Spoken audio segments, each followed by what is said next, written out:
Glacier is what people often call a destination park because people go out of their way to make a trip to Glacier.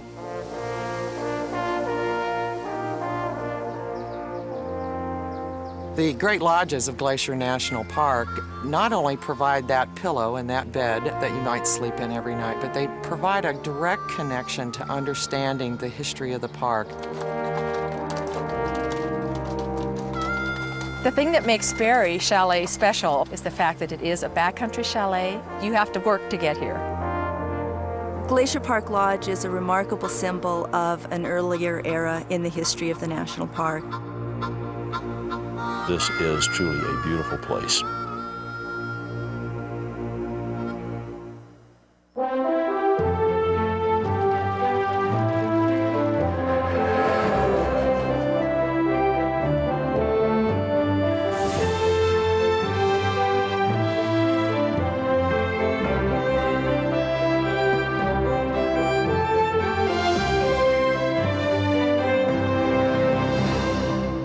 Production of Great Lodges of the National Parks was brought to you in part by M.J. Murdoch Charitable Trust, the Arthur Vining Davis Foundation,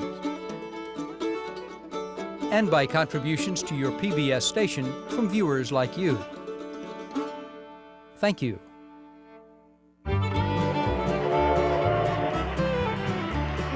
Railroads played an important role in the development of America's national parks. For the railroads, parks were a destination that would encourage more train travel. To convince visitors to come west, there needed to be safe and comfortable places for them to stay. Railroads took on the challenge of creating lodges and hotels in the wilderness.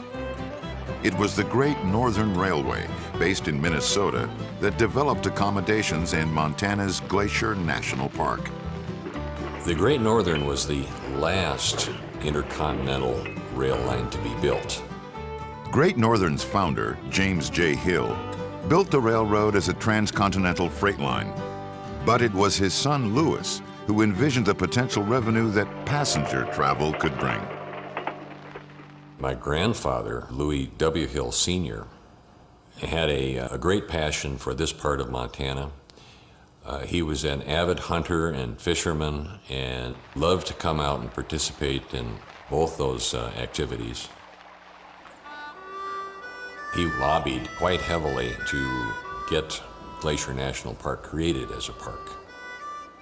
After Glacier National Park was established in 1910, Hill temporarily stepped down as president of the railway to create a European system of hotels, chalets, trails, and transportation options so that train travelers could fully explore and enjoy the park.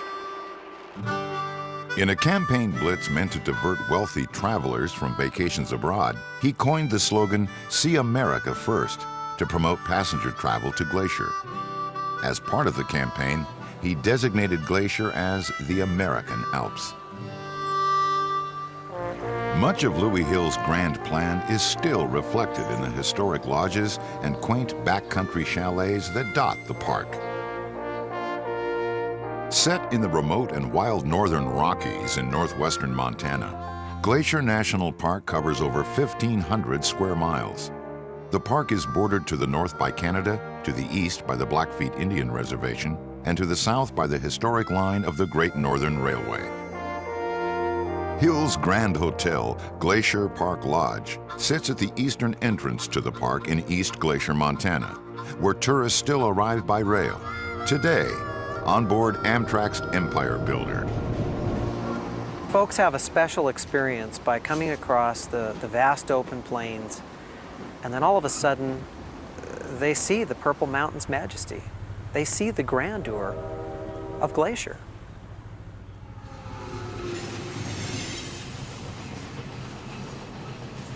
What happens with our guests on board is they get a chance to experience this magnificent beauty and this dramatic change. And the looks in their faces are similar to that of a child on Christmas morning opening up his or her presents. Glacier Park remains the only park in the United States that has enjoyed the luxury of having door-to-door rail service since the inception of the park. It's the only park within the United States that can claim that.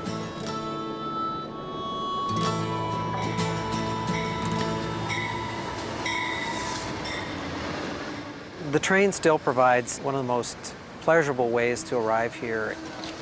Watch your step, folks. The Empire Builder affords people the same opportunity for people to step off the train and walk directly over to the Glacier Park Lodge, just as they did back in 1913. The majestic Rocky Mountains are the backdrop for Glacier Park Lodge. It sits just outside the park's boundary, within the Blackfeet Indian Reservation. When the lodge opened in 1913, it was known as the Glacier Park Hotel. Glacier Park Hotel was neither the Great Northern's largest nor its first hotel in the park, but it was the gateway to the park. The connection between the Great Northern Railway and Glacier National Park was direct and immediate. When visitors disembarked from the train at Glacier Park Station, the full extent of Glacier Park Hotel lay in front of them. They were met by bellhops, led under the pergola, along the flowers that Louis Hill had ordered planted, and into the hotel itself. Behind the hotel was the mountains of the park. When Glacier Park Hotel opened in 1913, amenities included steam heat, showers and baths in individual rooms, a plunge pool in the basement, beauty parlors, barbershops. A night at the Glacier Park Hotel cost from $2 to $5 a night, a lot of money at the time. This was a world-class hotel on the edge of a wilderness. Glacier Park Lodge has been noted as one of the major majestic lodges in the West. Glacier Park Lodge has essentially two styles. If you look at it, it's a very rustic style with the heavy timbers, but also it has some influence of the Swiss style that Louis Hill really wanted to have in his lodges. And you see some of that in the details. It was Louis Hill's fascination with the dramatic forestry building at the 1905 Lewis and Clark Exposition in Portland, Oregon, that inspired the lodge's design. Trees this big don't grow in Montana. So these trees were brought in from Oregon. They were Douglas fir, around 500 years old. That's the only place that they could get this large of a tree in order to do what Louis Hill wanted, to create this large, massive forest in the lobby here. These trees were cut during the winter months so that the sap wasn't up in the tree, and then they were fairly dry so they wouldn't shrink and allow the tree to separate from the bark, so therefore the bark could hold on to the trees. They were shipped here by the railroad. They brought them in and lifted them up into place. These huge, tall columns of Douglas fir, 3 to 4 feet wide, make up this massive 3-story space. They were capped off by some nice ionic, sort of simplified ionic capitals on the top of each of the columns. The skylights that you see in the roof here were part of the original design. Because it was a large space with very few windows, they needed to have more light down into the central part of the lobby. Originally, there were 2 fireplaces in the lobby here, the stone one at the far end, and then in front of that in the lobby space, there was a metal fireplace with a flue that went up through the roof. One of the things that they wanted to do when they built these lodges is sort of give everybody that wilderness experience inside the lodge as well as outside. So you saw in some of the early photographs there were a lot of animal skins on the railings. There was a lot of the heads put up on the columns. And then there used to be Japanese lanterns throughout this whole lobby. When the original building was built in 1913, they already saw a need for additional rooms here at Glacier Park Lodge. So in 1914, they built the annex and about doubled the number of rooms because they needed that with the amount of travelers that were coming out on the train. The Glacier Park Lodge experience is enjoyed by hundreds of thousands of people who go out of their way to visit this remote Montana destination. Jan Eck is president and general manager of Glacier Park Incorporated, the company that owns and operates the lodge. When people arrive today, it's absolutely wonderful. I mean, one of my most fun moments is to just stand quietly in the lobby and watch people arrive.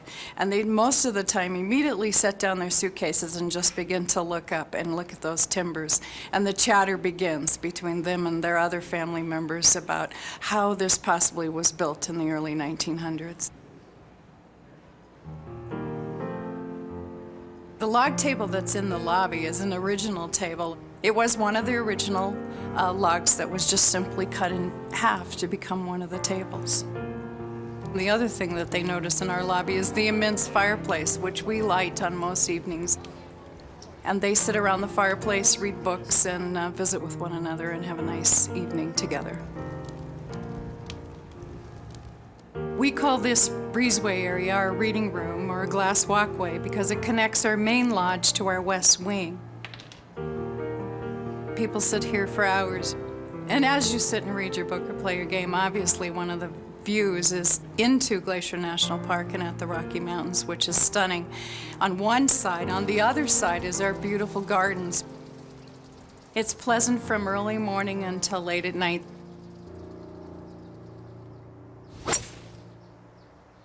Glacier Park Lodge is home to a scenic 9-hole golf course.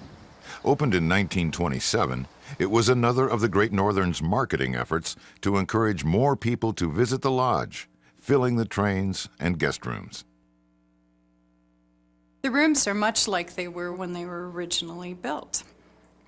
We have a variety of rooms.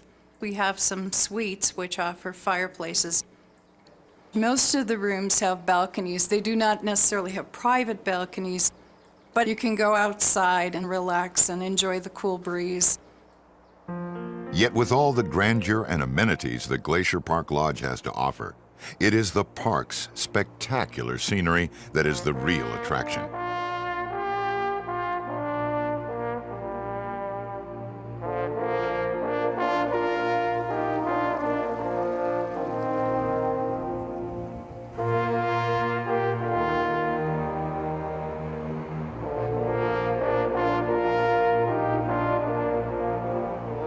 We're in the heart of glacier country. This is glaciation. This is the U-shaped valley for which Glacier Park gets its name. This is what has drawn people here for the better part of a century. These glaciers are moving bodies of ice. They do grind the rock beneath them. The grinding of the rock will pass sediment down into the upper lakes, which give those lakes often a brilliant and beautiful turquoise color. The geology is not the only strong point of the park. We have wildlife. We have solitude that people come to experience. We have the beauty of the changing light and weather on these mountains. I understand why people come to Glacier Park because I myself, with my family, have been here for over 25 summers. This is truly a beautiful place.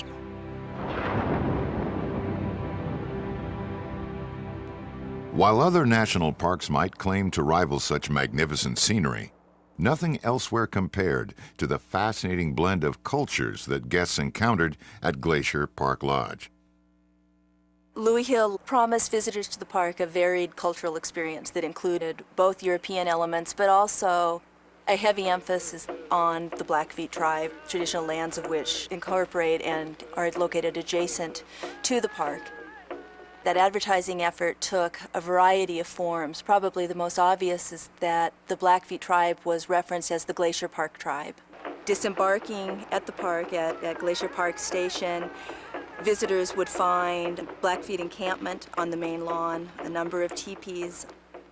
Entering the lobby, the Native American theme continued. There were teepees set up in the lobby, and Blackfeet chiefs were sitting by the fireplace to meet with visitors. Louis Hill certainly had an enormous respect for the tribe. He also recognized that they were a very effective marketing tool and employed them accordingly.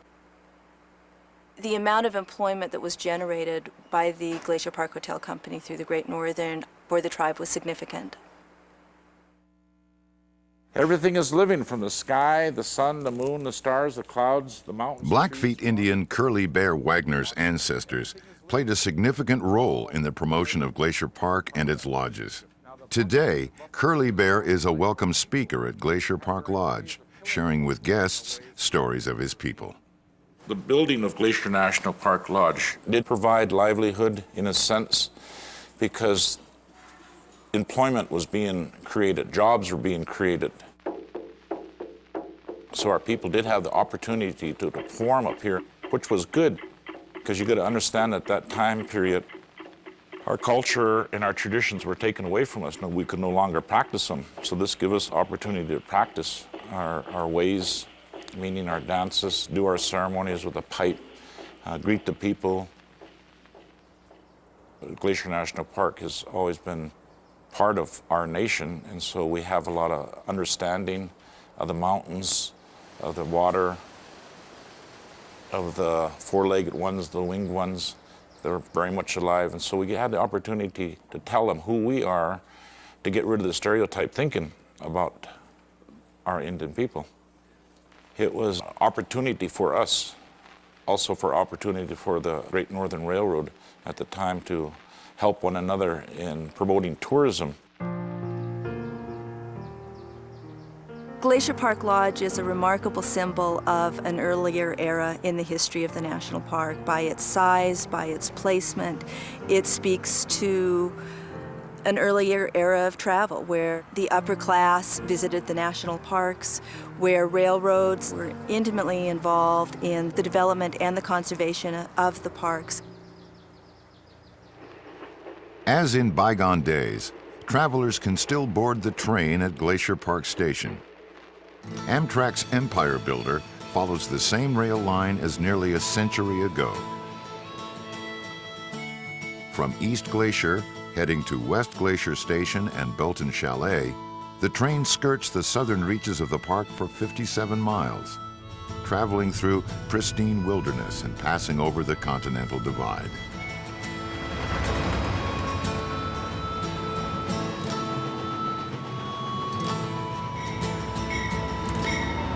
Next stop, West Glacier Station and the Belton Chalet. Train guests are greeted by depot host Ed Vasica. When the Amtrak Empire Builder rolls in and the people get off, I welcome them to West Glacier, Belton. Oh, you're all going to Glacier Highland? Okay, pick up your stuff and go out gate number 2 then. We're here to help the people as they get on and off the train. We give them all the information about the railroad, the park, Belton, West Glacier, and anything they want to know.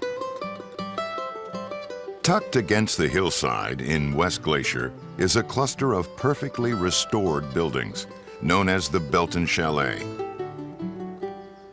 This enclave of structures was Louis Hill's first tourist development in the Glacier area. While guests today often stop first at Glacier Park Lodge, when the park first opened, Belton was the gateway to the park.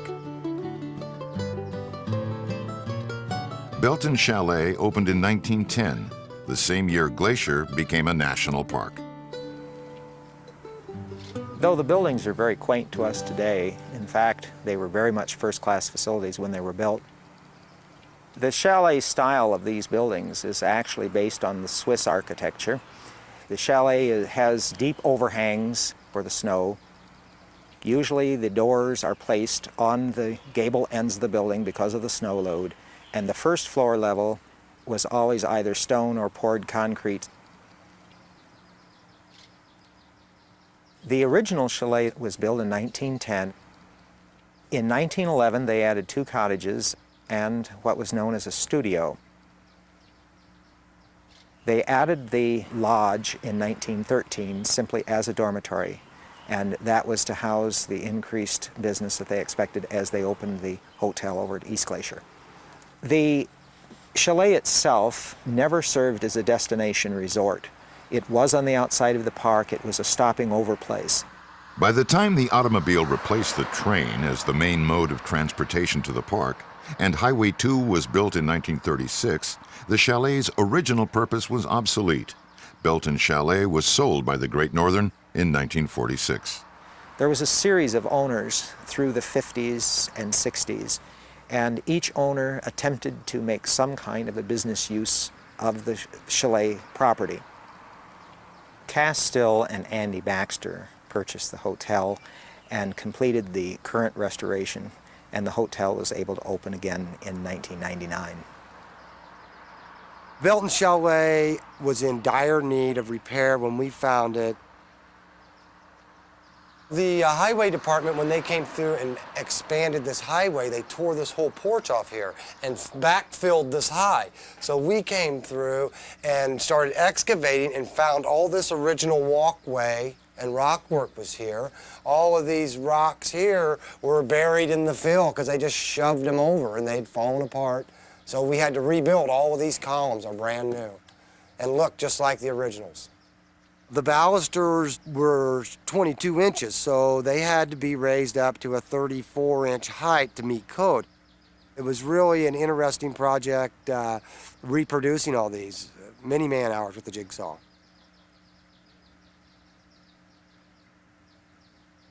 Belton Chalet allows us to go back in time to a more romantic era in one of the most beautiful places in the country. The decorations for the lobbies and the rooms, we wanted to use as much of the original furniture as we possibly could, keep it true to the arts and crafts style. The couch was built here in the valley, as were the coffee table, the birch leg tables. And then everything else is either original to the building or were from Andy's and my families, from our own grandparents' houses. We found the original lobby rugs, and we wanted to select rugs of the same size and same character, which we did. We have 25 guest rooms here in the lodge. This particular room is a recreation of what we believe the rooms looked like in 1910. We find that people really appreciate the simplicity of the room. The arts and crafts look was very neutral in color and in decoration. So we have kept it that way. All the furniture was a light oak. The original desk and chairs are also in the room. The antique sinks were a wonderful find. People use them and they feel like they're back in time. The rooms are small, but they're beautiful with the light coming in from the balcony. The balcony rooms offer a beautiful view into the park, and you can watch the trains come in from there.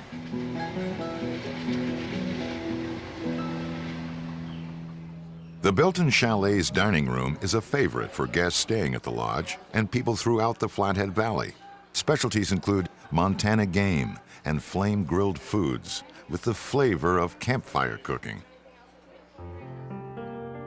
In the old days, the Belton was well known for its gardens with their kaleidoscope of blooms. Louis Hill was a passionate and talented gardener and personally selected the plants. Our goal in bringing back the gardens was to use a lot of heritage plants like peonies, lilacs, and masses of flowers because that's the way they had been in the past. But also we were looking for native plants because they don't require the water and fertilizer. We were interested in having it be an extension of the park, a little more formalized.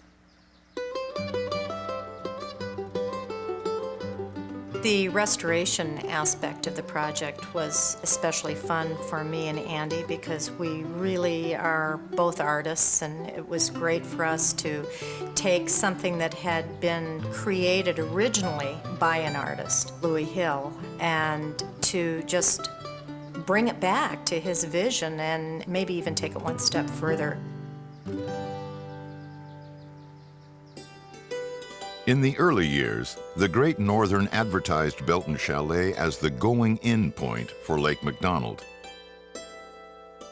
After arriving by train and a night's stay at the Belton Chalet, visitors would venture into the park, taking a tally-ho wagon or later a bus to the foot of Lake McDonald. There they would board a launch for the 10-mile journey, which would take them to their accommodations at the head of the lake. Today, the site of Lake McDonald Lodge.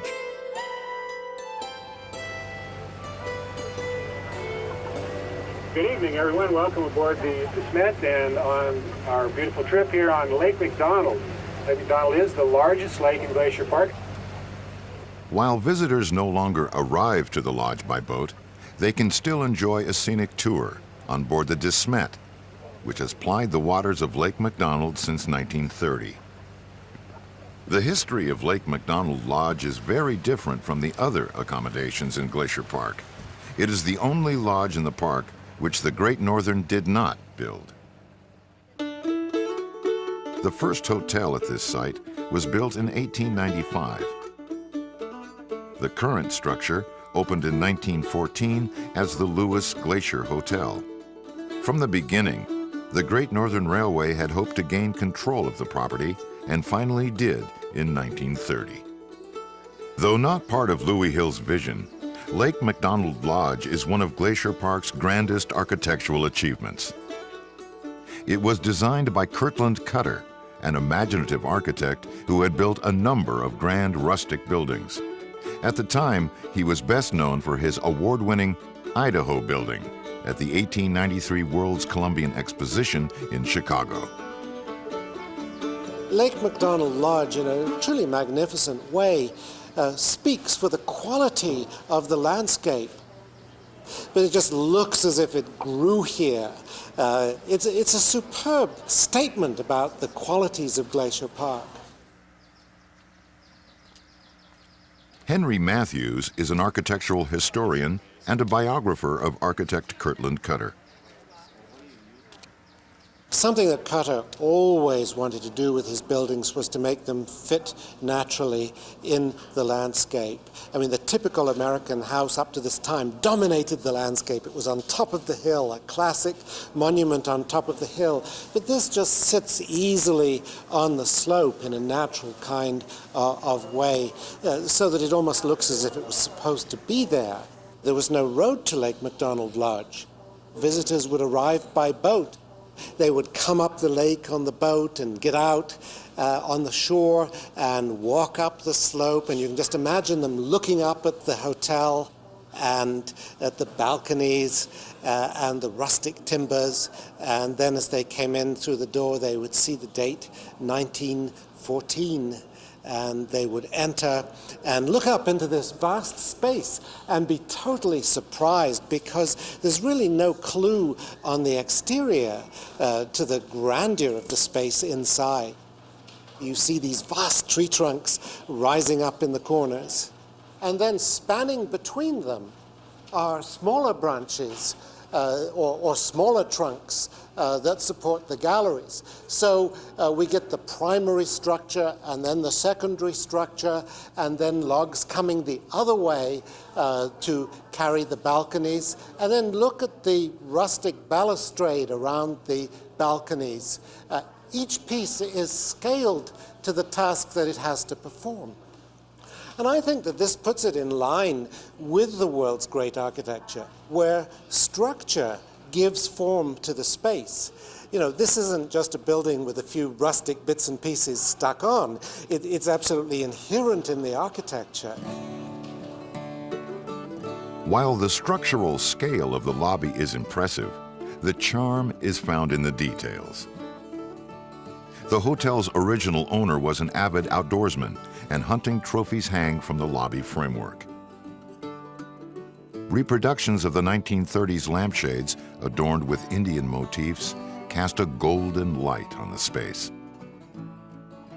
The concrete floors are scored to look like flagstone and incised with local Indian phrases that are said to translate into greetings like "look to the mountains" and "sleep well." The huge fireplace hearth is framed by Indian designs scored and painted around the opening. Renowned Western artist Charlie Russell was a frequent visitor to the lodge, and there is speculation that Russell inspired the fireplace design. Glacier National Park has inspired artists since its beginnings, and they in turn played an important role in introducing it to the rest of the United States. What I try to do with my paintings is share what I see and what I feel. Artist Joe Abracia visited Glacier Park on a business trip and fell in love with it and decided to move there. For an artist, this park is just a magnificent place. There have been a lot of very wonderful artists in the past.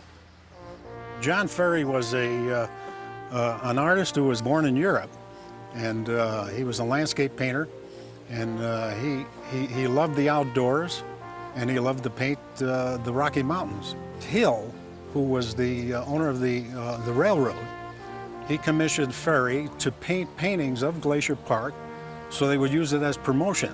A lot of Ferry's paintings are hanging in the lodges. Glacier Park is very important to me. I love painting it. I moved out here because of it.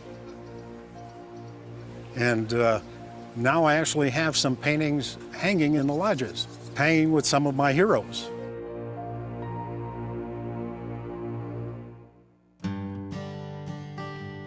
Over the years, flooding and remodeling eroded the character of Lake McDonald Lodge. In 1988, a $1.2 million rehabilitation project restored the flavor and integrity of the original structure that had been lost over time. During the rehabilitation work, attention was paid to every detail, from restoring the warm color of the walls to recreating the pattern of the rug.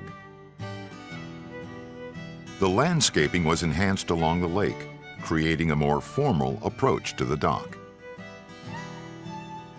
On the opposite side of the lodge, the roadside approach had been newly landscaped and enhanced. What had originally been the back of the building was transformed into a main entrance in keeping with the character of the lodge. One of the finishing touches was to replace a lodge icon, an Alaskan totem that was acquired by the lodge's original owner.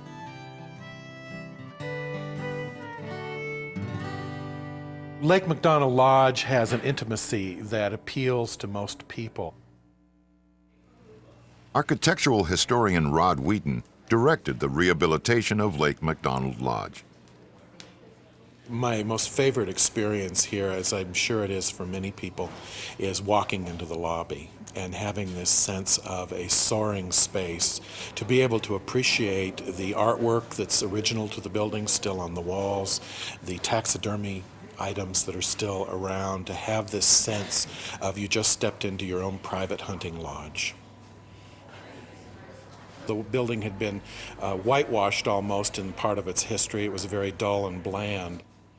One of the things that was very interesting as we were looking at the historic photographs in this hotel was the use of stenciling around the ceiling, which was a pine cone and pine bough motif.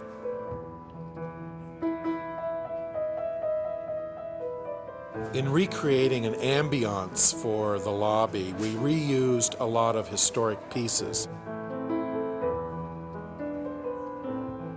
There's a conference table with chairs around that are original to the building. The piano is old, it's a golden oak case.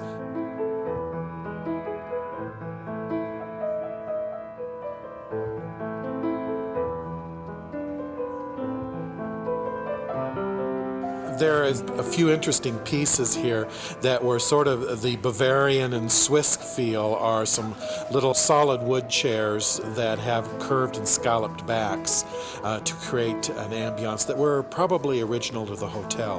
They may have been used in the guest rooms at some time. They're now used as desk chairs in and around the hotel.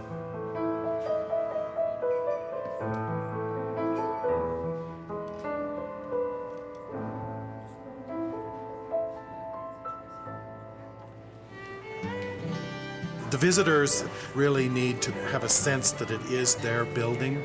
It's here for them without being encumbered of being into a museum atmosphere. So they can sit in the furniture, lounge, those kinds of things, enjoy this magnificent space, and be a part of what this hotel was all about. Leaving the lodge at Lake McDonald and the comforts of a front country hotel, visitors can journey into the interior of Glacier Park to one of the remaining backcountry retreats, Sperry Chalet. It's not an easy trip, as they climb high into the Rockies along the spine of the Continental Divide. Good morning, ladies and gentlemen. On behalf of Glacier National Park, I'd like to welcome you out here for your ride today. We take the average of 10 to 14,000 people a summer horseback through Glacier National Park. You get roughneck. Roughneck? Yeah. Great. A lot of the people that come with us horseback riding do a day trip up to Sperry Chalet. We leave out of our barn down at Lake McDonald. Grand hotels were only one part of the Great Northern's plans for Glacier National Park. From the very beginning, Louis Hill envisioned a variety of accommodations, connected by an intricate transportation system and a network of trails. So besides the front country hotels, Hill planned tent camps and comfortable backcountry chalets, high in the mountains, accessible only by foot or horseback, all grouped at the end of a day's journey. These places were linked by an elaborate system of trails. Of the 9 original chalets, only 2 high country chalets remain, Granite Park and Sperry Chalet. It's about 7.5 miles from the barn to Sperry Chalet. It's a fairly steep, gradual climb, 3,100 feet to about 7,000 feet. The ride takes about 3 hours each way to complete. You'll see different types of vegetation and trees, and you'll go through different types of terrain.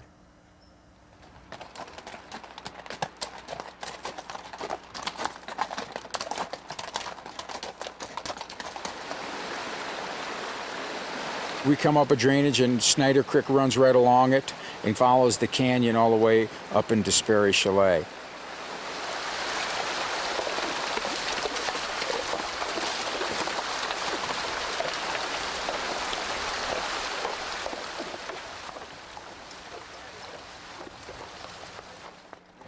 There's not much change here at the back door of Sperry Chalet. Welcome to the chalet. We're so glad you're here. Glad to be here. It's a great ride. The thing that makes Sperry Chalet special over other hotels in the park is the fact that it is a backcountry chalet. It's a very special group of people that come here. One has to either hike in or ride a horse in. There are no roads or helicopters allowed here, so you have to work to get here. Barbara Warrington's family has managed Sperry Chalet for almost 50 years. The scenery at Sperry is one of its greatest draws. It is absolutely beautiful no matter what direction you look. Every morning I look down over Lake McDonald and I just stand there for about 2 minutes just looking at nothing in particular but just absorbing it all. It is beautiful here. The rock structures are so unique, the colors are so unique that it's beautiful. Sperry is known for its goats, and they are usually around all the time. They are wonderful to watch. They play, they lick, they fight the bugs just like we do, and they're just charming to have around.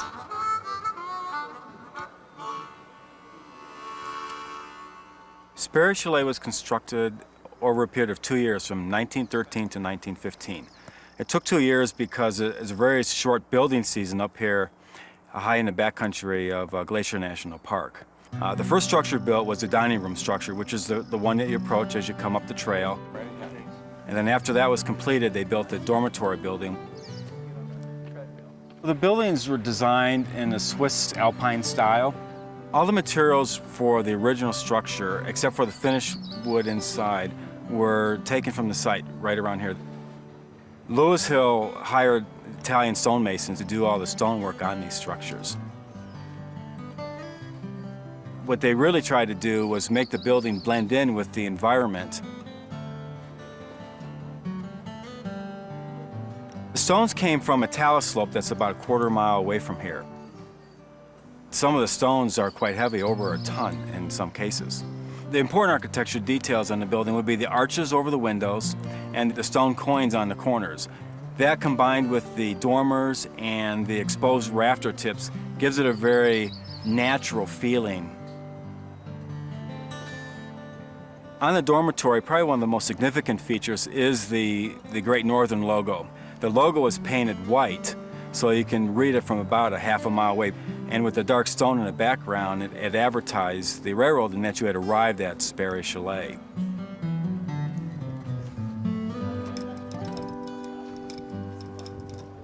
Our hotel has 22 guest rooms. Our season is a 10-week period from approximately July 10th through Labor Day. Furniture in the bedrooms, I believe, are the original 1913 iron bedsteads that were probably packed up on mules then. We have a cash register at the desk area, and the cash register is an original 1914. It's been up here all those years. I don't think anyone could carry it out if they wanted to. It's so heavy. Well, we don't have electricity, but mules are able to haul up propane tanks. So we do all our cooking, water heating, and refrigeration with propane gas. We serve 3 meals to our guests, and our dinners are a full course meal. We have everything from the appetizer to soups, the main course, and a dessert. This is the Sperry crew, and we'd like to introduce ourselves to you so you all know what we do for you. Every evening after dessert has been served and all the guests are still in the dining room, as a crew we like to go out and introduce ourselves, tell a little bit about us so that they know who we are and what we're doing up here. Then when we're finished sharing our information with them, we ask the guests to introduce themselves, and it's a fun time. And we're from Maine, and we've been up here for 2 nights, and we love it. It's awesome.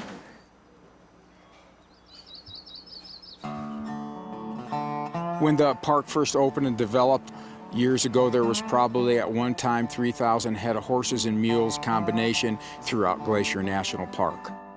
It basically moved all the people, the supplies throughout the park. It was one of the only means of transportation for the equipment and guests that came in with the hills and the Great Northern Railroad. The pack mules and the horses have been coming to the chalets for over 80 years and have supplied them with everything that was possibly needed. Go back. We come to Sperry Chalet twice a week, and we supply all the groceries and linen and propane. Everything that comes in and goes out is by mule. Heads up, boys. We bring a lot of stuff up here every week. Heads up, boys. Strings coming in and strings coming out. That's the only way of supplying the chalets.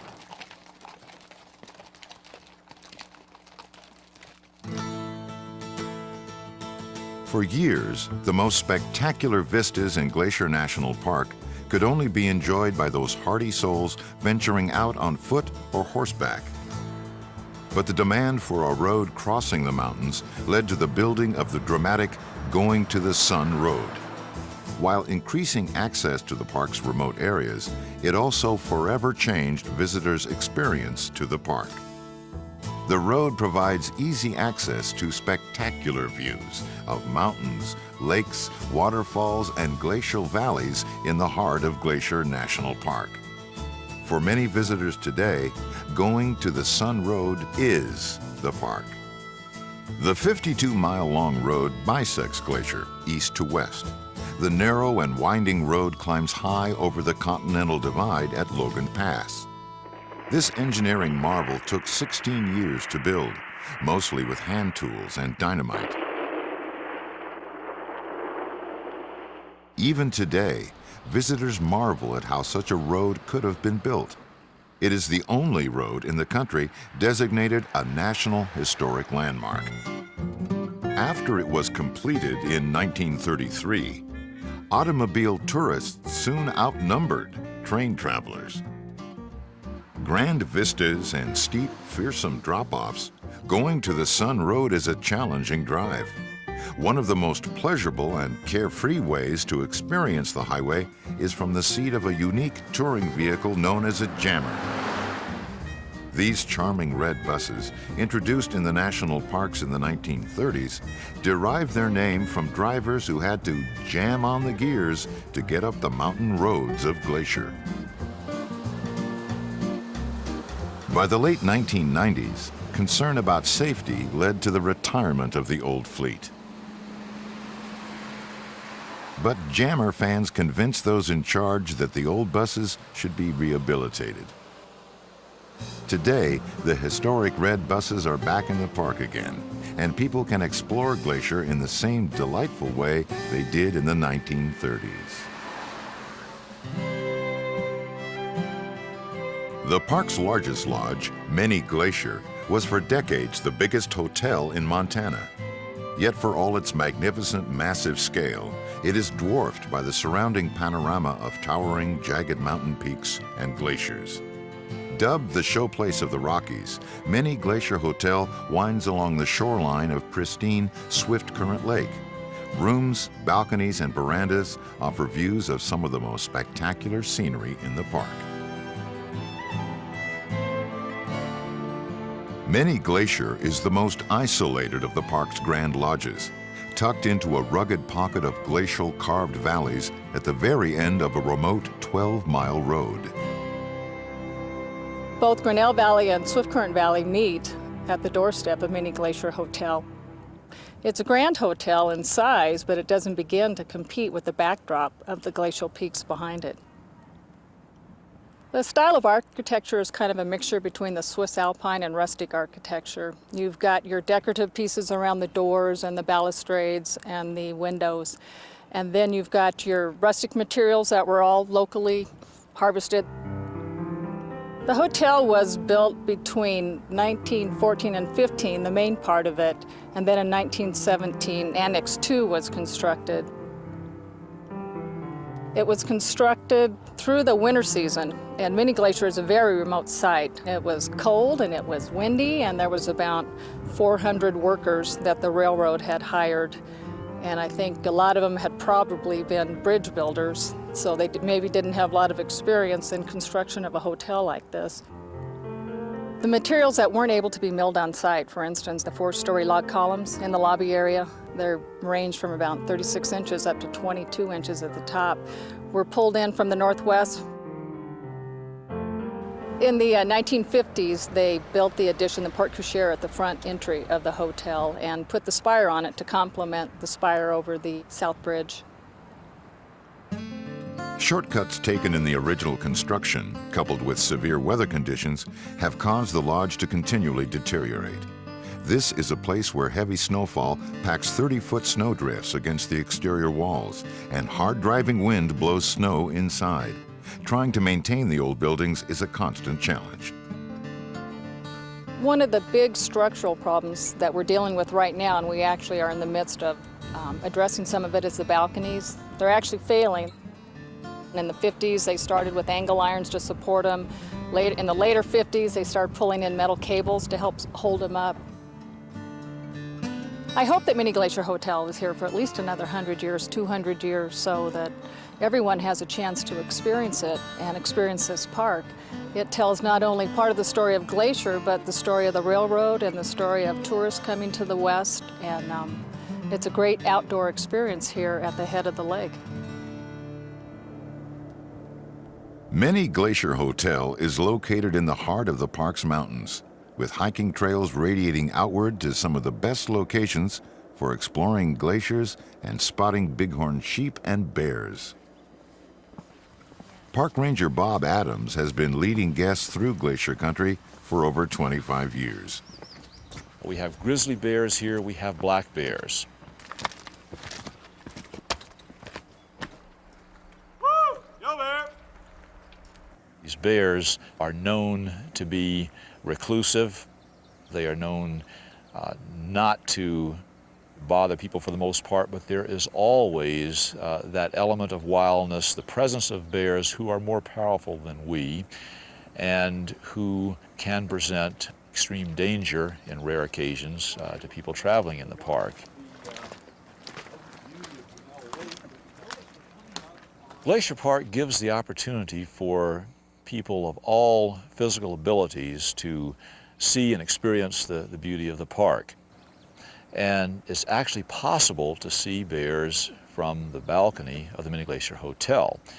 In the early morning or the late afternoon, a person can scan the slopes of Mounts Hinkle and Alton, and there is a good possibility that that viewer will see either black bear or grizzly bear. Many visitors are drawn back to Glacier by the lure of its beauty and abundant wildlife. Among them are college students who spent summers working in the park. The summers that I spent here at Mini Glacier were so much fun.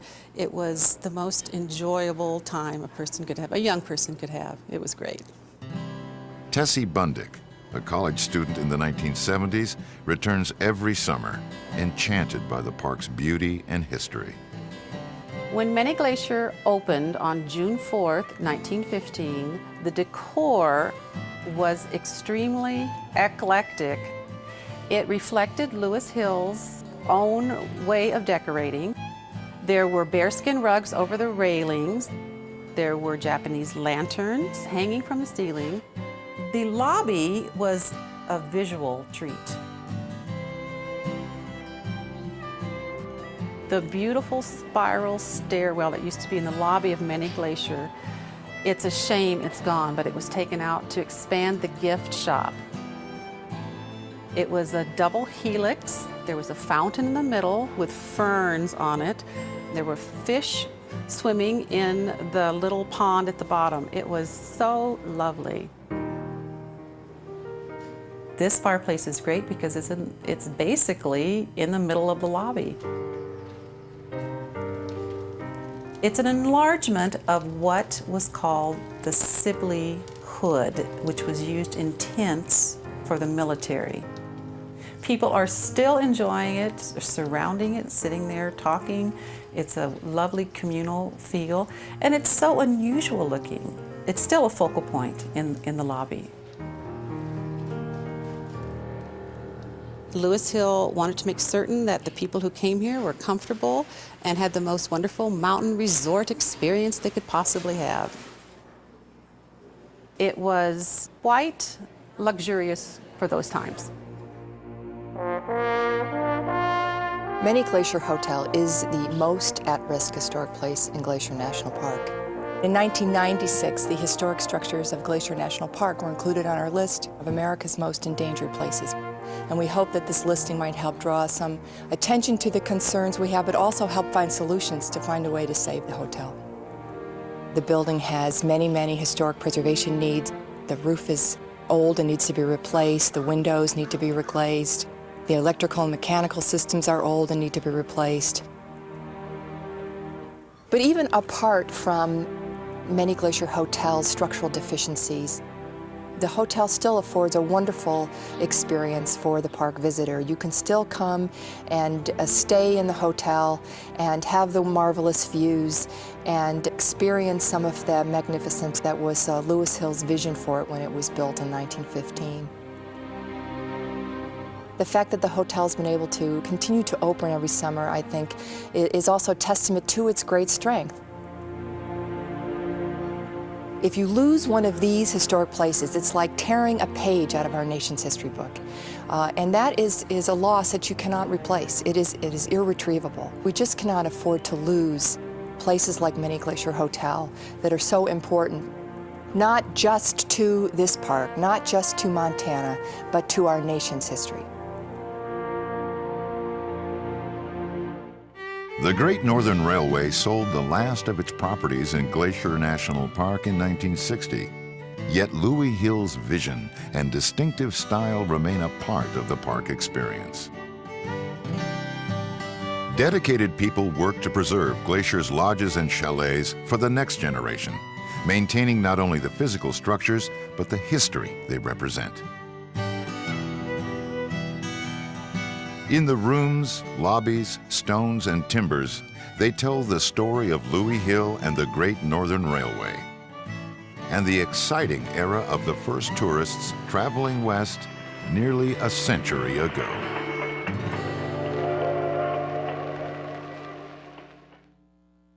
Explore the great lodges of the national parks and download a screensaver at PBS Online. Set your browser to pbs.org.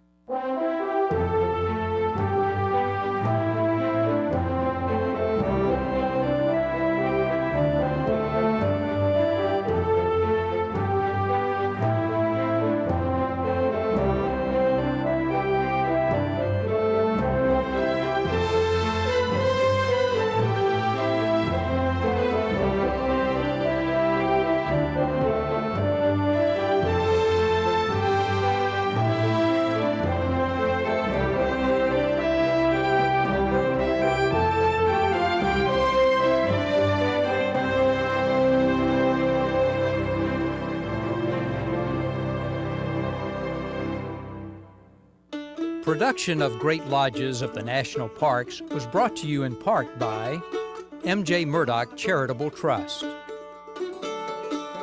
Arthur Vining Davis Foundation, and by contributions to your PBS station from viewers like you. Thank you.